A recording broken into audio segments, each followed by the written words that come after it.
তোমরা সবাই কেমন আছো? তাড়াতাড়ি গেস করো এই বক্সটার মধ্যে কি আছে। তো না বললে জানবে কি করে, সেটাও আবার ঠিক। তো চলো এটাকে আনবক্সিং করা যাক। হাতে কাঁচি নিয়ে নিয়েছি, এটাকে খুলে নিয়েছি। তো নতুন সংসার পেতেছি, নতুন সংসারের জন্য নতুন নতুন খালি জিনিস অর্ডার করছি। তো সেটা নয়, তো চলো বক্সটা খুলে দেখা যাক এর মধ্যে কি আছে। তো দুটো দুটো বক্সের মধ্যে কি এমন দিয়েছে। তো চলো খুলি। খুবই একটা প্রয়োজনীয় জিনিস আমার সংসারের জন্য, যেটা প্রত্যেকটা মেয়ের সংসারে কাজে লাগে। তো আমারও কাজে লাগবে, সংসার হয়েছে যেহেতু সেটা তো করতেই হয়। তো আমি তো খুবই এক্সাইটেড ছিলাম যে জিনিসটা কেমন হতে পারে। তো তোমরাও দেখলে তোমাদেরও খুব ভালো লাগবে আশা করব।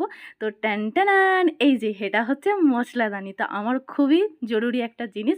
তো মশলাগুলো সেবারে একটা কোটোর মধ্যে রাখলাম। সবই তো তোমরা দেখতে পেলে, কোটোগুলো আমি ব্যান্ডেল থেকে নিয়ে এসেছিলাম। আর আমার মশলাদানি ছিল, সেটাও ব্যান্ডেল থেকে নিয়ে এসেছিলাম। হঠাৎ একদিন উনুনে রান্না করতে গিয়ে দেখি ওটার ঢাকনাটা মানে তাপ লেগে নষ্ট হয়ে গেছে। তো কেমন লাগলো তোমাদের এটা অবশ্যই কমেন্ট করে জানিয়ে। তো চলো আজকের মতো বাই সবাই।